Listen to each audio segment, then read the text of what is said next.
Hello everyone, welcome to the Buddha IAS के इस daily current affair series में आपका स्वागत है।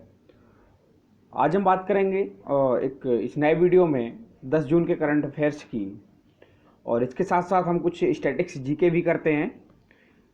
हम स्टैटिक्स जीके में आजकल हम कुछ स्टैटिक्स जीके को छोड़कर करंट अफेयर्स से रिलेटेड इकोलॉजी और इन्वायरमेंट के क्वेश्चंस कर रहे हैं। तो आप इसको लास्ट तक देखिए, इसको मिस मत करिए, क्योंकि इसमें लास्ट में पहले कुछ करंट अफेयर्स के क्वेश्चन होते हैं, इसके बाद इकोलॉजी और इन्वायरमेंट के क्वेश्चन होते हैं।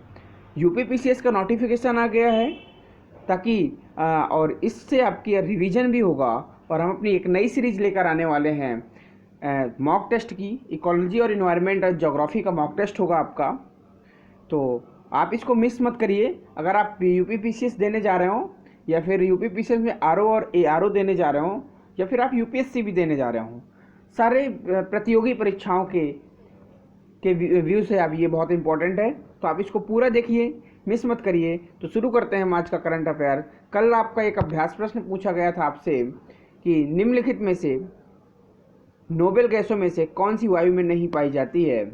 हीलियम, ऑर्गन या नियोन या रेडॉन। आपको बताया गया था कि हीलियम भी होती है और आर्गन भी मिलती है। मैंने कल के प्रश्न में कराया था कि हीलियम भी, आर्गन भी और नियॉन भी होती है, क्योंकि हीलियम का जो परसेंटेज होता है वो होता है 0.0005%, और आर्गन का जो आपका परसेंट होता है वो होता है 0.93%, और इसके बाद जो नियॉन का परसेंटेज होता है, नियॉन का मिलेगा आपको 0.0018, ये आपका नियॉन का है। तो इसका सही आंसर जो रेडॉन नहीं मिलेगी, ठीक है, तो इसका सही आंसर हो जाएगा रेडॉन। हाल ही में ईपीआई इंडेक्स 2020 जारी किया। ईपीआई क्या है? इन्वायरमेंट परफॉर्मेंस इंडेक्स 2020 जारी किया। इसका कौन सा संस्करण है? इसमें इंडिया की रैंक क्या है? इंडिया की रैंक थी 168, और इसका ये 12वां संस्करण है। तो देख लेते हैं कि ईपीआई इन्वायरमेंट इंडेक्स है क्या। Index secure 168 rank in the 12th edition of the biennial environment performance index 2020 that measure, ये मेजर करता है इन्वायरमेंट परफॉर्मेंस को। 180 कंट्रियों ने पार्टिसिपेट किया था इसमें, एंड वो आज रिलीज करता है। ये रिलीज कौन करता है? एल यूनिवर्सिटी के द्वारा रिलीज की जाती है। यह 4 जून को इसकी रिपोर्ट जारी हुई थी। इंडिया की रैंक 147 थी 2018 में, और इस 2020 में 168 है। ये हर 2 साल में यह रैंकिंग दी जाती है। इसमें 180 देशों को शामिल किया गया था। यह रिपोर्ट प्रत्येक 2 साल में दी जाती है। ईपीआई इंडेक्स एल यूनिवर्सिटी द्वारा जारी किया जाता है। भारत 27.6 अंकों के साथ 168 स्थान पर रहा। 2018 में इसकी रैंक 177 थी। 2 क्वेश्चन बहुत महत्वपूर्ण है कि इसमें कितने देश, भारत की 2018 में रैंक कितनी थी और वर्तमान में कितनी है, पूछा जा सकता है। या फिर ये कोई भी क्वेश्चन, भारत को कितने अंक मिले थे, सबसे खराब रैंकिंग किसकी है, तो लाइबेरिया की है। ठीक है, ये याद रखना है आपको। आप यहाँ पर देख सकते हैं, मैं जूम कर दूं,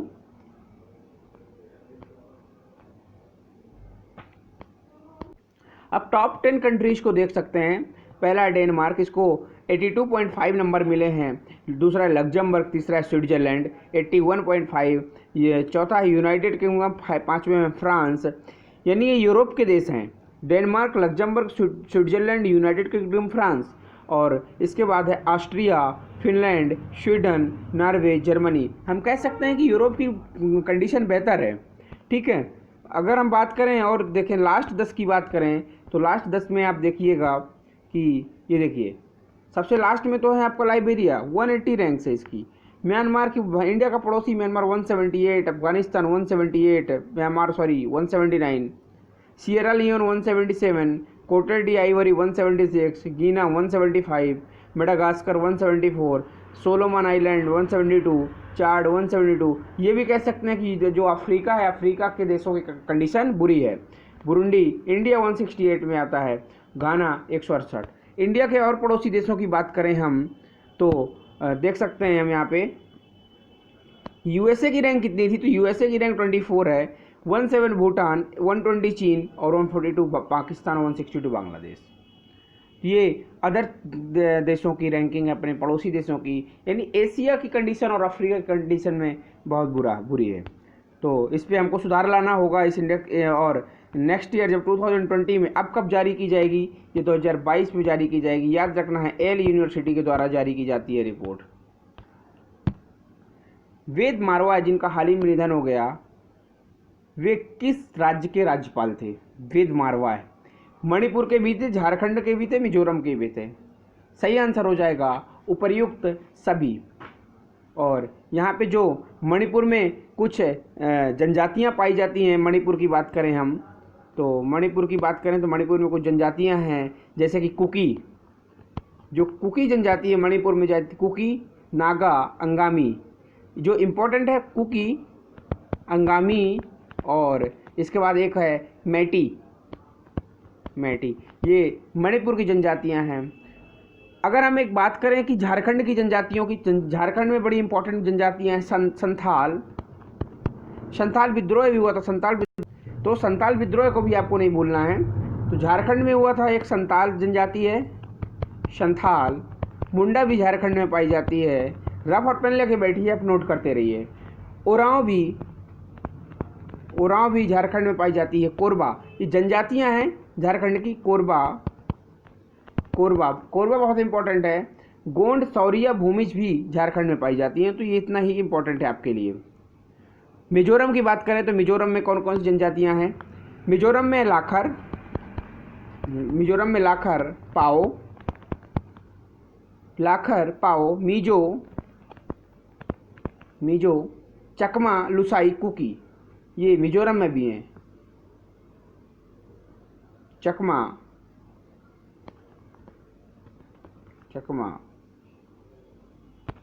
लुसाई, और यहाँ कुकी भी पाई जाती है। कुकी मणिपुर और मिजोरम दोनों में पाई जाती है। तो आपको ये याद रखना है। गैरसैंड को किस राज्य की नई ग्रीष्मकालीन राजधानी बनाया गया है? क्या आप बता सकते हैं मुझे किस राज्य की नई राजधानी, ग्रीष्म राजधानी बनाया गया है? सही आंसर हो जाएगा उत्तराखंड की ये नई राजधानी है।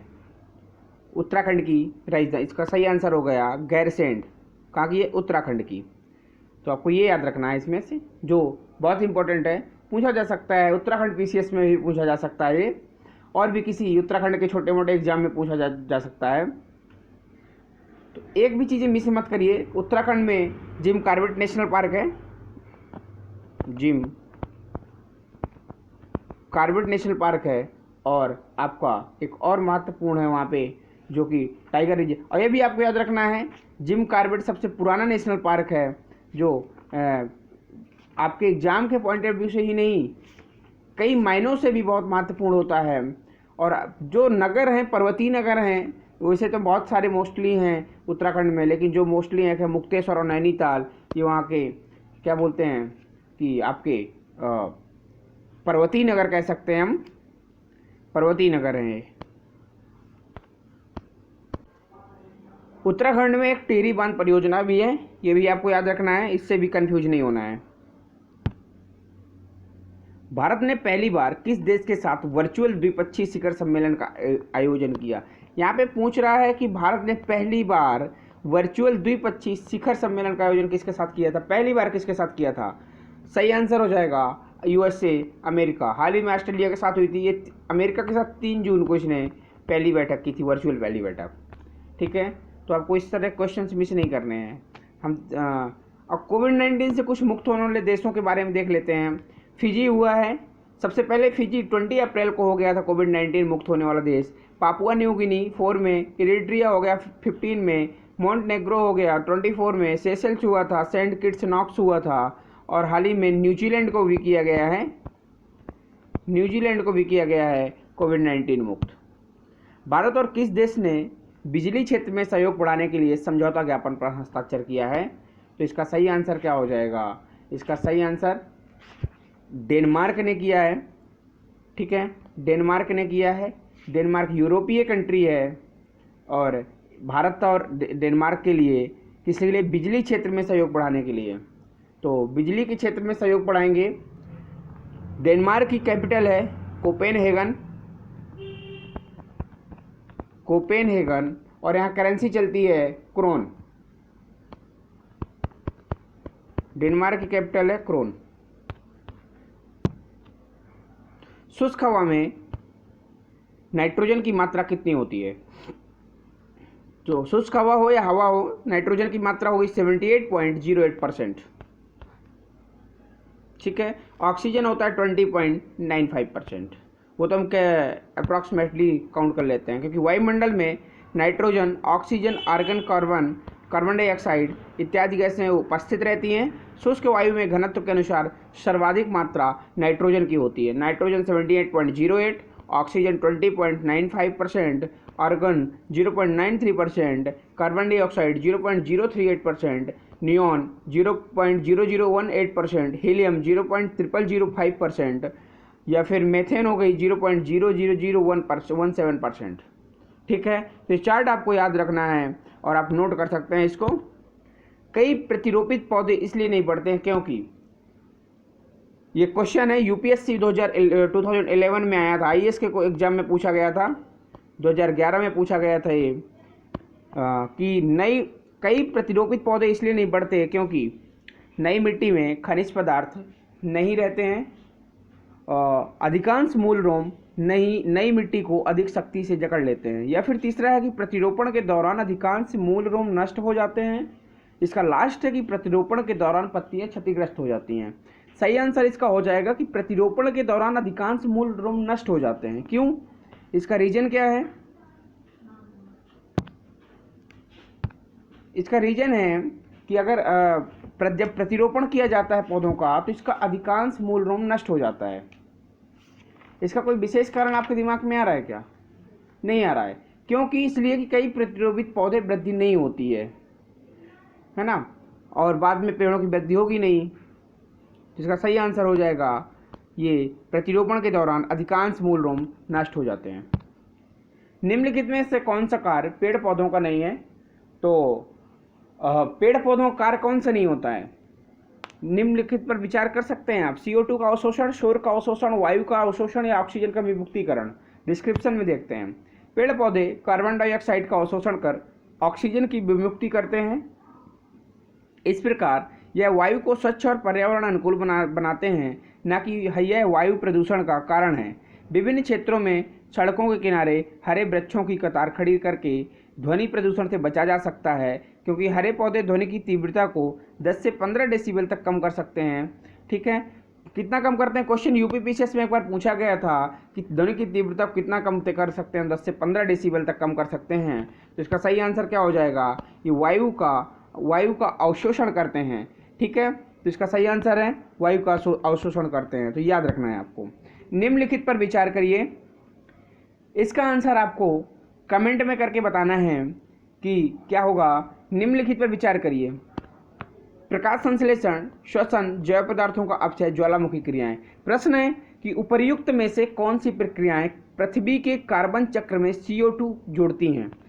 यानी कह सकते हैं कि पृथ्वी के कार्बन चक्र में कार्बन डाइऑक्साइड कौन जोड़ता है? कौन सी क्रियाएं कार्बन डाइऑक्साइड जोड़ती हैं? प्रकाश संश्लेषण, श्वसन, जैव पदार्थों का अपचय, ज्वालामुखी क्रियाएं। तो निम्नलिखित पर विचार कीजिए। कौन कौन सही है? केवल 1 और 4, केवल 2 और 3, केवल 2, 3, 4, या 1, 2, 3, 4। आप यहाँ देखकर आंसर बता सकते हैं इनमें से कौन कौन सा सही है। तो इसका आंसर मुझे आप कमेंट में करके बताइए। इसका आंसर आपको मैं कल के वीडियो में प्रोवाइड कराऊंगा। और आपको याद रहे कि हम एक नई सीरीज शुरू करने वाले हैं, और ये यूपीपीसीएस, RO-ARO और यूपीएससी के लिए या वेरियस स्टेट पीसीएस के एग्जाम के लिए बहुत महत्वपूर्ण है। तो आप इसको देखना मत भूलिए। 16 तारीख से हमारी ये सीरीज आएगी और ये यूपीपीसीएस के एग्जाम तक रिवीजन सीरीज चलेगी। अगर आपने अभी तक सब्सक्राइब नहीं किया तो इसको सब्सक्राइब करें, और आप मुझसे अगर टेलीग्राम में जुड़ना चाहते हैं, इसका PDF चाहिए इस वीडियो का, तो आप मुझे इस टेलीग्राम को ज्वाइन कर सकते हैं। और अगर आप मुझसे पर्सनल जुड़ना चाहते हैं तो मुझे आप इंस्टाग्राम में फॉलो कर सकते हैं। Thanks for watching this video.